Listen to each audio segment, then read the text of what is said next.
el que, en definitiva, en una societat normal no s'hauria ni tan sols de demanar. I per tant és necessari que recordem, i per tant és molt oportú que ens mentalitzem, que per molt que encara hi hagi qui cregui que amb l'amenaça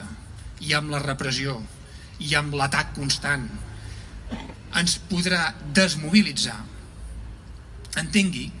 que no se'n sortiran. Perquè al final, quan un perd els arguments, quan un perd la raó, quan un perd la justificació, només li queda la porra, només li queda la violència. Però nosaltres no hem perdut ni la raó, no hem perdut la justificació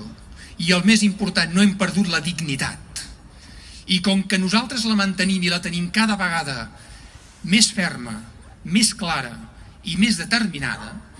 per molta porra, molta amenaça i molta presó que ens vulguin posar